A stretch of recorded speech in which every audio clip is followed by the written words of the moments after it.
चलो यार, ये होटल मैनेजमेंट के बोरिंग रूटीन से हटकर कुछ करने का मौका तो मिला। समर्थ रोमांच में हाथ मलते हुए अर्जुन की ओर देखने लगा। तुझे क्या लगा था कि तू या तेरा वर्धन हमारी मदद नहीं करेगा तो हम पीछे हट जाएंगे? समर्थ ने उन्हीं की हमउम्र एक लड़की की तस्वीर निकालकर सामने रखी, जिसे देखकर लगभग सभी के चेहरों पर मायूसी सी छा गई थी। ये तस्वीर उनकी दोस्त चंद्रिका की है। तांबे के एक बड़े से कटोरे में पानी भरा और उसमें उस तस्वीर को इस तरह रखा कि वह पानी में आधी ही डूबी है। तब तक विवान सिंदूर से उसके चारों ओर एक सितारे के निशान बनाकर उसके हर एक कोण पर नींबू रखने लगा। समर्थ ने उस तस्वीर के सामने तिल के तेल का एक दिया जलाया। अर्जुन इनके इस बचकाने प्रयास से थोड़ा दूर एक बड़े से पत्थर पर बैठा इनकी रिरकाड़िक करने लगा। उधर जाना का ध्यान बार बार यहाँ से कुछ 10-15 कदम दूर उस खंडहर पर जा रहा है, जिसका निर्माण पिछले साल भर से रुका हुआ है। कितना पैसा है ना लोगों के पास बर्बाद करने को? जाना ने जैसे खुद से कहा। विवान ने जाना की नजरों के जानिब देखा। किसी मोटी पार्टी का पैसा लगा है इस पर। मुझे नहीं लगता कि इस नुकसान से उसे कोई फर्क भी पड़ा होगा।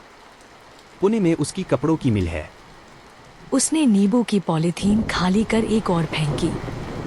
विवान इस खंडहर के बारे में सबसे ज्यादा जानता है, क्योंकि उसके पिताजी रॉ मटेरियल के सप्लायर हैं और अपार्टमेंट के लिए सीमेंट, ईंट आदि उपलब्ध करा रहे थे। अचानक काम रुकने से उनकी एक अच्छी रकम फंस चुकी थी। लेकिन काम क्यों बंद हुआ? पिछले साल यहाँ एक एक्सीडेंट हुआ था। नीचे से ऊपर माल ले जाने वाली ट्राली की रस्सी अचानक टूट गई और 2 मजदूरों की जान चली गई थी, तो सुरक्षा की वजह से काम बंद करवा दिया। ये बोरियत भरे अंदाज में अर्जुन ने कहा था और विवान ने हामी भरी। कितनी मनहूस लगती है ये जगह। उस खंडहर हो गई इमारत को देखते हुए जाना जैसे खुद से ही कह रही थी। समर्थ और जाना का हाथ थामकर विवान उस सितारे के निशान के चारों ओर एक त्रिकोण बनाकर बैठ गया। जल रहे दीपक में उन्होंने 7 लौंग डाली। आंखें बंद करने से पहले समर्थ ने एक बार अर्जुन की ओर देखा, जिसका पूरा ध्यान केवल उस कैमरे पर है।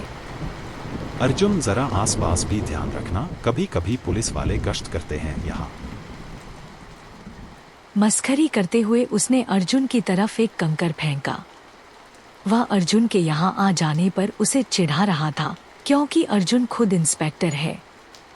बचपन से साथ रहे ये दोस्त जवान होते होते कब एक दूसरे की जरूरत बन गए थे, इन्हें पता ही ना चला। बस रिश्तेदारों से ज्यादा ये एक दूसरे को मानते थे। इन्हें अपने झुंड के बिना देखना इनके परिवारों को भी नसीब नहीं होता था।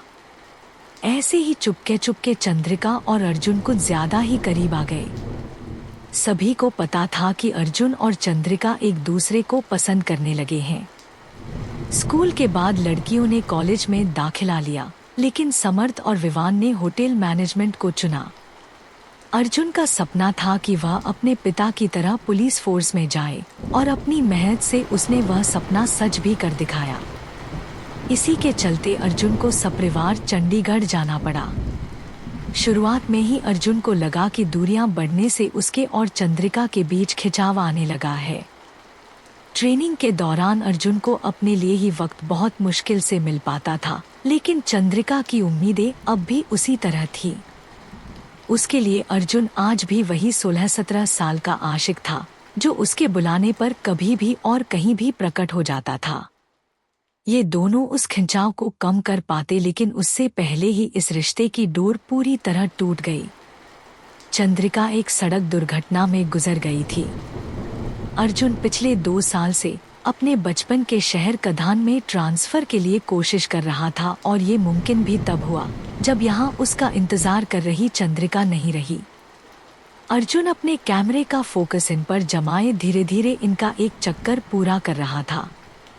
उसे बस ये करना ही पड़ रहा था अपनी दोस्ती के खातिर। अपने दोस्त वर्धन, जो कि एक पैरानॉर्मल इन्वेस्टिगेटर है, उसके साथ अर्जुन ये सब पहले भी कई बार देख चुका है। वह अक्सर उसके साथ पैरानॉर्मल इन्वेस्टिगेशन पर जाता था, क्योंकि पुलिस वाला होने से पहले वह एक शौकिया वीडियोग्राफर भी रह चुका है। वर्धन के YouTube चैनल पर तरह तरह के वीडियो देखकर ही अर्जुन के सिरफिरे दोस्तों को ये कांड करने की सूझी थी। वैसे भी आजकल एक चलन सा हो गया है पैरानॉर्मल चीजों के पीछे भागने का। ये सब दोस्त भी किसी आत्मा से बात करना चाहते थे और इस बात के लिए उन्हें ज्यादा सोचना भी नहीं पड़ा कि वह किसकी आत्मा से बात करना चाहेंगे। चंद्रिका, उनकी प्यारी दोस्त जिससे वह आखिरी बार मिल तक ना सके थे, वही इस काम के लिए उपयुक्त थी।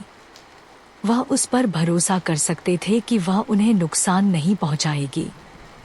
उन्होंने कई बार वर्धन से आग्रह किया लेकिन वह इस काम को करने के लिए नहीं माना। उसके अपने कुछ कारण थे। वह इस काम को गहराई से समझता था।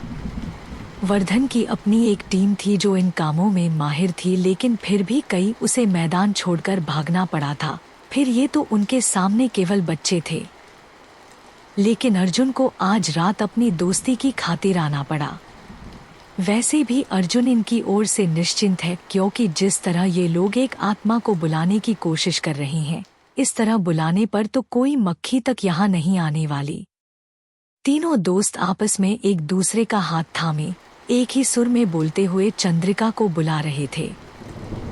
हम जानते हैं कि तुम हमें देख सकती हो, सुन सकती हो। हमें पता है कि तुम भी हमसे बात करना चाहती हो चंद्रिका, तो हम तुम्हें बुला रहे हैं, प्लीज हमसे बात करो, वगैरह वगैरह। त्रिकोण में एक तरफ विवान है जो कि स्वभाव से काफी चंचल है और उसके लिए शांत बैठना उतना ही मुश्किल था जितना बर्फ की सिल्ली पर बैठना।